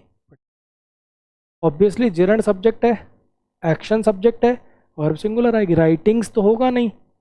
जिरंड और इन्फिनेटिव जब सब्जेक्ट की तरह से काम करते हैं तो इनके कोई प्लूरल नहीं होते, इसलिए वर्ब हमेशा इनके साथ कैसी आती है? सिंगुलर आती है। सेम इसमें, जिन्होंने पहले नहीं ट्राई किया था एक बार मान लो, खाली मत बैठा करो। जब टीचर ने टाइम दिया, मेरा यार मैं अगर सारा आते खट खट खट खट खट खट आधे घंटे में पूरा लेक्चर निपट जाएगा। टाइम आपको सोचने के लिए, आपका दिमाग चलवाने के लिए दिया जाता है। करो इसको।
हाँ जी, दूसरों को ब्लेम करना उसकी गलतियों के लिए शिवानी की आदत रही है। शिवानी से जब भी कोई गलती हो जाती है वो दूसरों को ब्लेम करती है। दूसरों को ब्लेम करना उसकी गलतियों के लिए शिवानी की आदत रही है।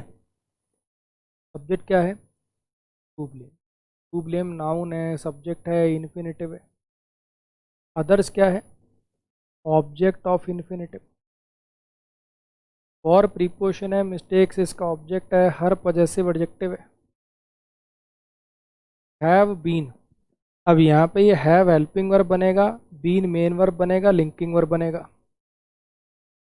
एक ना मैंने मॉडल चैप्टर के अंदर यूज टू मॉडल का एक सेंटेंस लिखा था, ठीक है, यूज टू मॉडल का एक सेंटेंस लिखा था कि he use to drive on the left in India but now he has become use to driving, ऐसे करके। इतने बच्चों ने वो डाउट भेज दिया मेरे को व्हाट्सएप पे। एक बात बताओ, ये वाली बात जो है, ये पहले वहाँ पे नहीं हो रखी? There have been many rulers of this kingdom. बच्चों के माइंड में पता नहीं क्यों ये फितूर जाता ही नहीं है कि लिंकिंग वर्ब से पहले भी हेल्पिंग वर्ब आ सकती है। ये मैंने कभी पढ़ा है कि लिंकिंग वर्ब हमेशा एक वर्ड होगा? मैंने ऐसे पढ़ा ये लिंकिंग वर्ब। बी की फॉर्म यदि मेन वर्ब का काम करे, उस सेंटेंस में कोई एक्शन ना हो, तो वो लिंकिंग वर्ब है। वहां पे जब मैंने लिखा था now he has become use to ऐसे करके, बिकम लिंकिंग वर्ब थी, थर्ड फॉर्म है, उससे पहले क्या हैज हेल्पिंग वर्ब नहीं आ सकती, ये कब पढ़ा है मैंने। सेम ऐसे यहाँ पे बीन जो है ये बी की फॉर्म होती होगी, लिंकिंग वर्ब है ये, इससे पहले हेल्पिंग वर्ब नहीं आ सकती, ये कब पढ़ा है मैंने। थर्ड फॉर्म है तो हेल्पिंग वर्ब ऑब्वियसली आएगी, वो बिकम थर्ड फॉर्म था, उससे पहले हैज हेल्पिंग वर्ब ऑब्वियसली आएगी। समझ में आई बात। तो यहाँ पे ये हैबिट जो है ये नाउन है, इट कॉम्प्लीमेंट है। ये शिवानी आपको पता ही है पॉजेसिव केस ऑफ नाउन है। क्लियर होगी इतनी बात। तो अब टू ब्लेम सब्जेक्ट है, इन्फिनेटिव या जेरेंड जब सब्जेक्ट बनते हैं, अब यहाँ पे टू ब्लेम्स तो होगा नहीं, जैसे हमारा राइटिंग्स होता नहीं, इन्फिनेटिव और जेरेंड का कोई प्लूरल होता नहीं, इनके साथ वर्ब हमेशा कैसी आती है, सिंगुलर आती है। यहाँ पे क्या लिखना पड़ेगा, हैज लिखना पड़ेगा। क्लियर हो गया। चलो जी, इन दोनों को भी देख लो एक बार जरा। इसका मैंने आपको हिंट दिया था, केस इन अपोजिशन, कुछ याद आ रहा है, Narendra Modi comma the prime minister of India. तो जो प्राइम मिनिस्टर ऑफ इंडिया है ये नहीं सब्जेक्ट, सब्जेक्ट है Narendra Modi, prime minister of India तो उनका डिस्क्रिप्शन है, हाँ कि ना। इस बेस पे 2 सेंटेंस है, करना ट्राई, फिर मैं कराता हूँ।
हाँ जी,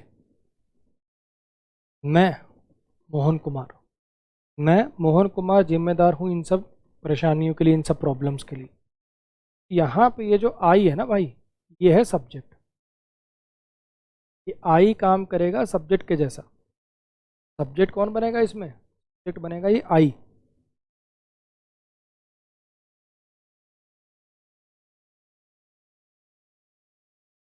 और ये जो मोहन कुमार है ये होता है case in opposition, case in opposition, ये खाली उसका डिस्क्रिप्शन होता है। जैसे अपन बोलते ना तुम मिस्टर राजेश, तो ये तुम के बाद अब मान लो तुमसे तो कंफ्यूज हो जाएगा, तो मिस्टर राजेश, तो ये बेसिकली उसका डिस्क्रिप्शन होता है। तो यहाँ पे ये खुद कोई सब्जेक्ट नहीं है, सब्जेक्ट यहाँ पे आई है।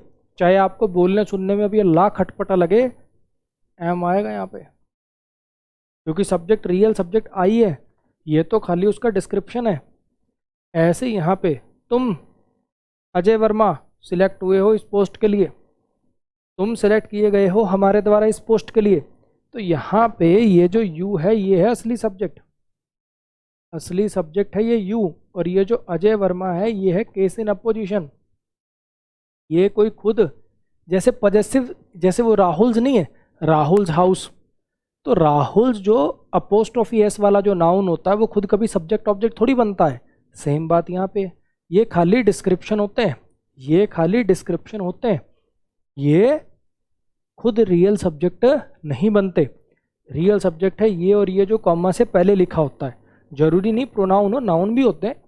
जैसे आपको मैंने पहले सेंटेंस दिया कि Narendra Modi comma the prime minister of India, इसमें नरेंद्र मोदी सब्जेक्ट बनेंगे, prime minister of India description बनेगा। तो यहाँ पे अब यू के अकॉर्डिंग वर्ब आएगी, यू के अनुसार वर्ब कैसी आती है, यू के अनुसार वर्ब कैसी आती है, हमेशा प्लूरल आती है। अब है क्या चीज़ ना, ये अंग्रेजों ने कुछ कारिस्तानियाँ कर रखी जिसका भुगतान करना पड़ता है हम जैसे टीचर्स को। अपनी हिंदी में संस्कृत में यू के लिए मान लो किसी यू की बात करनी है, तुम खाना खा रहे थे, हाँ के ना, तुम खान या तू खाना खा रहा था, ऐसे करके। तो अपने अपने हिंदी ग्रामर के अंदर या संस्कृत की ग्रामर के अंदर हमने यू सिंगुलर को रेफर करेगा तो अलग सेंटेंस है, प्लूरल को रेफर करेगा तो अलग सेंटेंस है। इनके यू का सिंगुलर प्लूरल नहीं होता, वर्ब भी हमेशा प्लूरल ही आती है, चाहे एक आदमी की बात कर रहे हो, तो उसमें मेरे पास कोई इलाज नहीं है। और सबसे बड़ा छाती पे बोझ बच्चों की, आई के तात वर्ब तंदुलत आए दीते पलुंदर। इसको देख लो, यही डाउट छाती पे लिए घूम रहा है।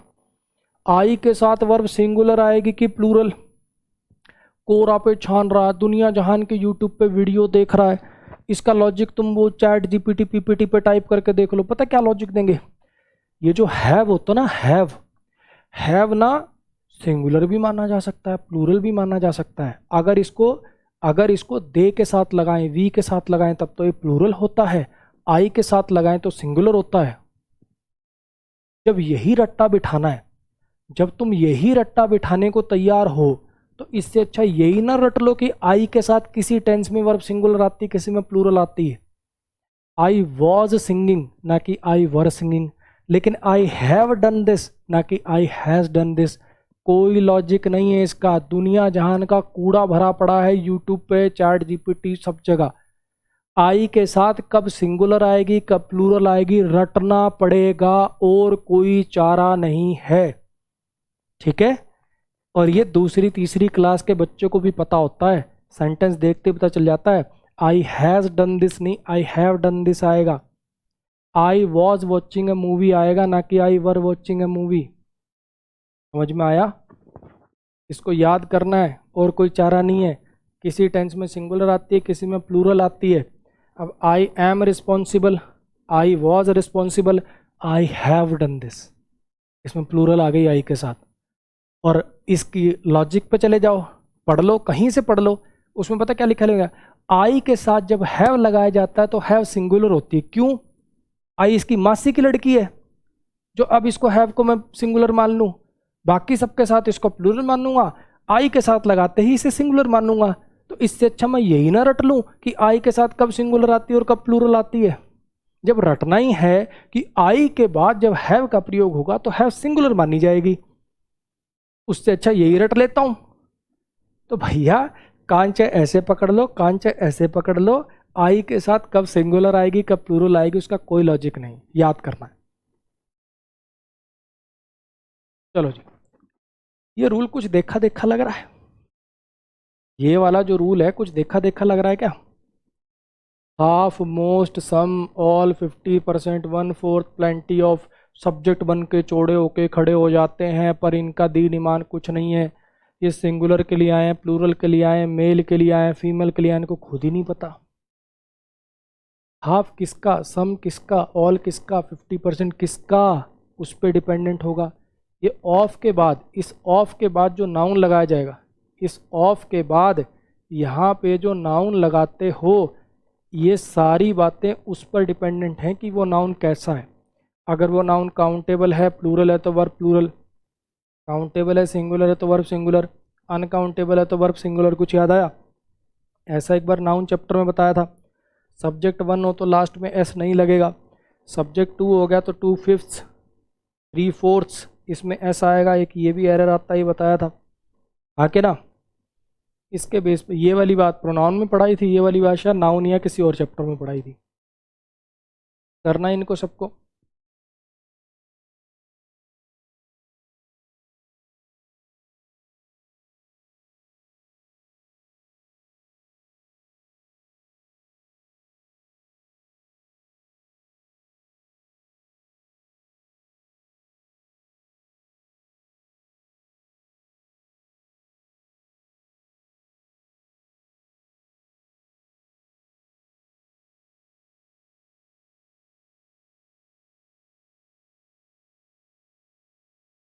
और एक छोटी सी आदत यार मैंने और भी काफ़ी बच्चों के अंदर देखी है।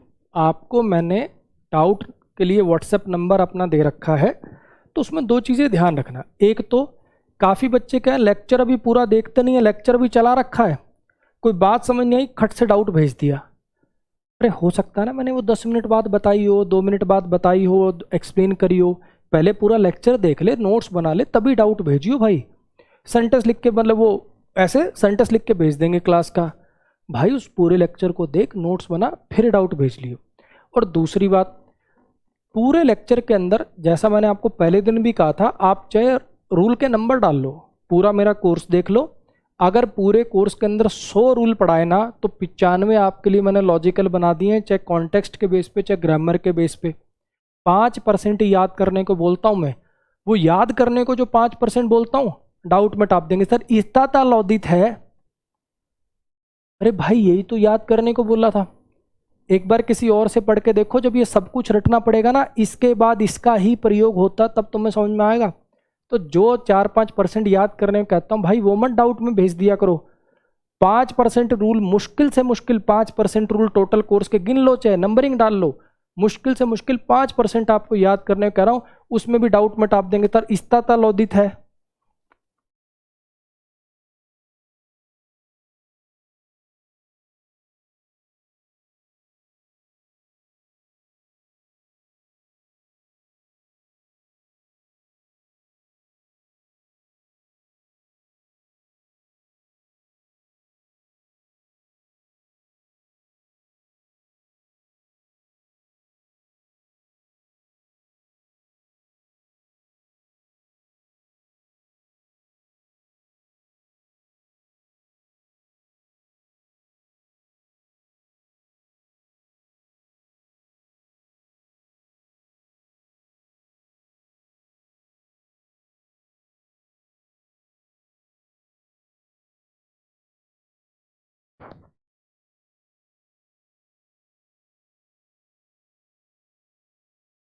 हाँ जी, आधी क्लास एब्सेंट है आज। अब ये क्लास कैसा है, कलेक्टिव नाउन है, स्टूडेंट्स के कलेक्शन को क्लास कहते हैं, लेकिन अपने आप में तो सिंगुलर हुआ ना। क्लास, क्लासेस भले ही गिन सकते हैं, 4 क्लासेस इस स्कूल में, इस स्कूल के अंदर 15 क्लासेस चलती हैं, है ना। मैं पूरे दिन में 3 क्लासेस पढ़ाता हूँ, 3 क्लासेस को पढ़ाता हूँ। क्लास का क्लासेस हो सकता है, यानी ये काउंटेबल है और सिंगुलर वर्जन में लिखा गया है। तो वर्ब कैसी आएगी इस बार, हाफ को खुद को बेचारे को पता ही नहीं है मैं क्या हूँ, मैं सिंगुलर हूँ, प्लूरल हूँ, मेल हूँ, फीमेल हूँ, बेचारा भोला है। सब्जेक्ट बन के तो खड़ा हो गया ये, सब्जेक्ट बन के तो खड़ा हो गया ये, लेकिन इसको बेचारे को पता ही नहीं है कि है क्या। इसी चीज़ को समझने के लिए मैं आपको एक और नज़रिया बताता हूँ, इसी चीज़ को समझने के लिए मैं आपको एक और नज़रिया बताता हूँ। वो नज़रिया क्या कहता है कि ये जो सारे वर्ड लिखे जाते हैं ना, आप इसको ऐसे भी समझ सकते हो। दूसरा नज़रिया बता रहा हूँ इसी बात को समझने का, वो कहता है कि आप इसको ऐसे भी समझ सकते हो कि ये जो हाफ ऑफ है, जैसे होता है ना अ लॉट ऑफ बुक्स, उसको समझाने के लिए मैं सेंटेंस थोड़ा और चुनता हूँ, आपको उससे थोड़ा जल्दी समझ में आएगा। मैं एक सेंटेंस लिखता हूँ, हाँ लिखूँ, इसी में लिखता हूँ ऊपर।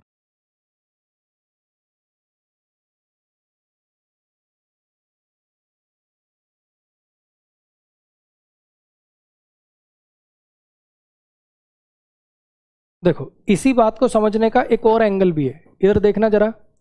अगर मैं लिखूं ही बॉट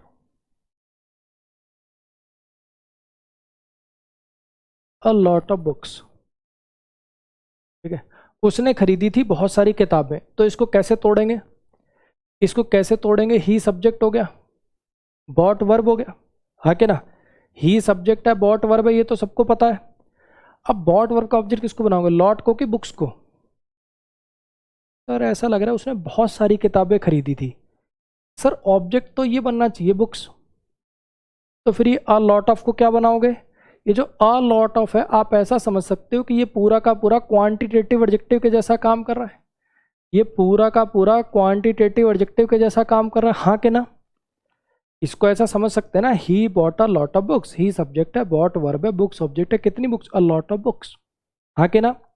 तो वही वाली बात आप इसको समझने के लिए ऐसे भी कर सकते हो, या तो ऐसे समझ लो कि हाफ सब्जेक्ट है लेकिन ये इनडेफिनेट प्रोनाउन है, बेचारा इसको पता नहीं है कि हाफ किसका, सिंगुलर का, प्लूरल का, मेल का, फीमेल का।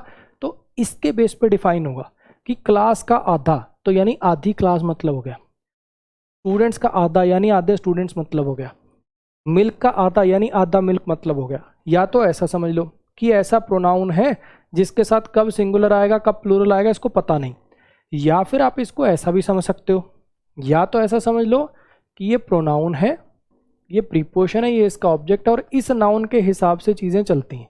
या तो ऐसे समझ लो, या आप ऐसा भी समझ सकते हो कि ये दोनों मिलकर एक क्वांटिटेटिव एडजेक्टिव बना रहे हैं और ये असली सब्जेक्ट है।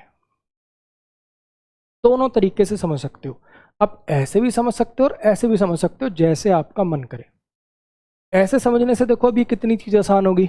ऑब्वियस बात है ना कि क्लास के साथ वर्ब सिंगुलर आएगी, हाँ के ना। ऐसे इसको देख लो, अगर ये हाफ ऑफ को आप क्वांटिटेटिव एडजेक्टिव के जैसा समझ लो तो स्टूडेंट्स के हिसाब से वर्ब आएगी, प्लूरल आएगा। अगर ये क्वांटिटेटिव एडजेक्टिव होगा तो मिल्क के हिसाब से वर्ब आएगी, यानी सिंगुलर आएगा। अनकाउंटेबल है, लिक्विड है। 20% ऑफ द शुगर, शुगर का 20% हिस्सा, तो ये क्वांटिटेटिव एडजेक्टिव अगर इसको समझ लो तो शुगर के हिसाब से वर्ब सिंगुलर आएगी। स्टूडेंट्स में से 50% वर्ब प्लूरल आएगी। दोनों तरीके से समझ सकते हो। आप ऐसा भी समझ सकते हो कि क्वांटिटेटिव एडजेक्टिव है, या फिर ऐसा समझ लो कि सब्जेक्ट बन जाते हैं लेकिन ऐसे प्रोनाउन हैं जैसे रिलेटिव प्रोनाउन का अपना कोई नंबर जेंडर नहीं होता, तो ये ऐसे इंडेफिनिट प्रोनाउन है जिनका अपना कोई नंबर जेंडर नहीं है, ये जिसको रेफर करते हैं उसके अनुसार लगाए जाते हैं। दोनों तरीके से आप इसको लॉजिकली समझ सकते हैं। हाँ जी, इस पे आ जाइए। ईदर और, neither nor, not only but also. आपको पढ़ाऊंगा मैं कंजंक्शन चैप्टर में कि ये जोड़े हैं, ईदर और, neither nor, not only but also. जब इनसे दो नाउन जोड़े जाएंगे, जब इनसे दो नाउन जोड़े जाएंगे तो वर्ब आएगी पास वाले नाउन के अकॉर्डिंग। अब ऐसा क्यों करा, ऐसा क्यों बना, समझना। ये सेंटेंस पढ़ के मुझे बताना। वर्ब आती है सब्जेक्ट के अनुसार। एक्टिव वॉइस में सब्जेक्ट वो होता है जो काम को करता है, यानी डूअर होता है। फिर से सुनना क्या कह रहा हूँ मैं। वर्ब आती है सब्जेक्ट के अनुसार। सब्जेक्ट वो होता है एक्टिव वॉइस में जो काम को करता है, जिसने काम किया होता है वही सब्जेक्ट होता है, उसके अनुसार वर्ब आती है। ऐसा ही है, यहाँ पे काम हो रहा है कुर्सियों को तोड़ने का, यहाँ काम हो रहा है कुर्सियों को तोड़ने का। मुझे बताना कुर्सियाँ किसने तोड़ी। तुम बता दो कुर्सियाँ किसने तोड़ी, यानी तुम डूअर बता दो, सब्जेक्ट बता दो, वर्ब उसी के अनुसार आएगी। बताना इसमें सब्जेक्ट कौन है।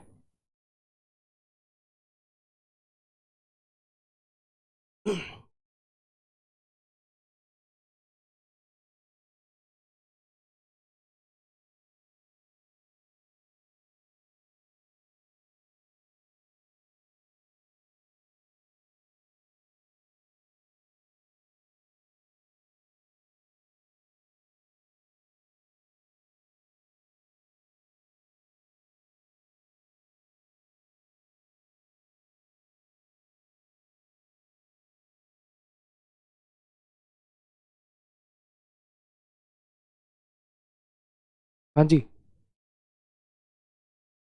नहीं पहचान पा रहे। या तो राम ने या फिर उसके दोस्तों ने कुर्सियां तोड़ी, है ना। कुछ भी नाम लिख लो, या तो राहुल ने या उसके दोस्तों ने खिड़कियां तोड़ी। अब या तो इसने या फिर इन्होंने, ऐसा ही है, ऐसा ही है। पक्का नहीं पता, पक्का नहीं पता यानी तुम्हें सब्जेक्ट पक्का नहीं पता। क्योंकि तुम्हें अगर डूअर पक्का नहीं पता, डूअर नहीं सब्जेक्ट बनना, तुम्हें सब्जेक्ट ही पक्का नहीं पता, यानी वर्ब किसके अकॉर्डिंग लगाएंगे यही फिक्स नहीं है तुम्हारा। तो ये ऐसे जोड़े हैं जो इनको बोलते हैं ऑप्शन देने वाली कंजंक्शंस। या तो इसने या इसने, ना ही इसने ना इसने, ना सिर्फ ये बल्कि ये ऐसे जोड़े हैं, ये ऐसे जोड़े हैं बेसिकली जिसके अंदर सब्जेक्ट क्लियर नहीं है। सब्जेक्ट अगर क्लियर नहीं है तो फिर कन्वेंशन बनानी पड़ेगी। जब फिक्स होता है कि ही के साथ वर्ब सिंगुलर ही आएगी भैया, है ना, दे के साथ वर्ब प्लूरल ही आएगी भैया। अगर सब्जेक्ट का नंबर क्लियर हो तो वर्ब भी फिक्स हो जाती है, लेकिन यहाँ पे तो क्लियर ही नहीं है, फंडा पक्का है ही नहीं, या तो इसने या इसने, समझ में नहीं आ रहा। तो ऐसे केस में तो फिर कन्वेंशन बनानी पड़ेगी। कन्वेंशन क्या बनाए बताओ। अब यहाँ पे प्लूरल के बाद सिंगुलर लगाते तो और अटपटा लगे। जब कन्वेंशन ही बनानी है, जब कन्वेंशन ही बनानी है तो कम से कम बोलने सुनने में तो अटपटा ना लगे। तो यहाँ पे जो वर्ब के पास वाला नाउन होता है, वर्ब के पास वाला जब फिक्स है ही नहीं, कोई ना कोई एक रट्टा ही बनाना है, कोई ना कोई एक वही नहीं था प्रोनाउन में 231 123। जब आपको अपने हिसाब से बनाना ही है तो ऐसा तो बनाओ जो पढ़ने सुनने में ठीक लगता हो। तो यहाँ पे नियर सब्जेक्ट के अकॉर्डिंग लिखो ताकि अटपटा ना लगे पढ़ने में। वर्ब के साथ प्लूरल आ रहा है तो यहाँ प्लूरल आ गया, वर्ब के साथ यहाँ पे सिंगुलर आ रहा होता तो सिंगुलर आ जाता। अब यहाँ पे जैसे पेरेंट्स प्लूरल आ रहा है तो इसको भी प्लूरल कर देंगे। ना सिर्फ अनीता बल्कि उसके पेरेंट्स भी मुझे अच्छे से जानते हैं। बोलो जी, क्लियर हो गया? मुझे लगता है कि आज के लिए काफ़ी हो गया है। बाकी अपना जो सब्जेक्ट और एग्रीमेंट चैप्टर है उसको नेक्स्ट क्लास के अंदर कंटिन्यू करते हैं। आज कुछ भी नया नहीं है, ये एक आपके लिए हल्का सा नया हो सकता है। बाकी इस स्लाइड से पीछे की जितनी क्लास थी सारी की सारी आप ऑलरेडी पहले पढ़ चुके थे। ठीक है, कल जितना अपन पढ़ेंगे वो आपके लिए थोड़ा सा नया होगा, लेकिन टेंशन मत लीजिए, उसको भी मैं लॉजिकल बना दूंगा, वो भी आपके लिए आसान मैं कर दूंगा। ठीक, हुआ बहुत है इस चैप्टर का, सब्जेक्ट वर्ब एग्रीमेंट बहुत इंपॉर्टेंट, मोस्ट इंपॉर्टेंट, काफ़ी सवाल आया करते थे इस पे। आजकल थोड़ा ट्रेंड चेंज हो रहा है, आजकल कोई भी रैंडम चैप्टर पे पता चले आर्टिकल पे ही 20 सवाल आ गए, पता चले क्वेश्चन टैग पे ही 5 सवाल आ गए। पहले इसका और प्रीपोजिशन का बोलबाला बहुत ज़्यादा था, लेकिन कोई ट्रेंड का कोई पता नहीं चलता भैया, कभी एग्जाम में कुछ आ जाता, छोड़ कुछ भी नहीं सकते, है ना। तो इसके काफ़ी सवाल आते थे, अब भी हो सकता है दोबारा ट्रेंड में आ जाए, फिर से काफ़ी सवाल आने लग जाए। और ये वाली ऐसी चीज़ है जो हर जगह काम आती है, सब्जेक्ट क्या है उसके अनुसार वर्ब लगाना, ये तो आपको हर सेंटेंस में काम आएगी। ठीक, अच्छे से अपना पढ़ते रहिए, नोट्स बनाते रहिए। अपनी तरफ से मेरी कोशिश पूरी है कि आपको 1 नंबर का क्वालिटी क्रीम कंटेंट मिले। ठीक है, और मैं फिर एक बार अपनी बात दोहरा देता हूँ कि इसी कोर्स को मैं इतना इसके अंदर कंटेंट आपको प्रोवाइड कर दूंगा, ग्रामर का, चैप्टर वाइज प्रैक्टिस का, वोकैब का, क्लोज टेस्ट, पैराजंबल पैसेज का, प्रीवियस ईयर पेपर प्रैक्टिस का, मॉक टेस्ट प्रैक्टिस का, कि आपको इसके अलावा कुछ भी नहीं करना पड़ेगा। आप अगर इतना पूरे कोर्स की वीडियो भी कर देंगे तो भी आपका इंग्लिश की वजह से सिलेक्शन नहीं रुकेगा। इतना तो करो, इतना ही मुझे पूरा करके दिखा दो, इंग्लिश की वजह से सिलेक्शन नहीं रुकेगा। ठीक, आज के लिए गुड नाइट, कल मिलेंगे।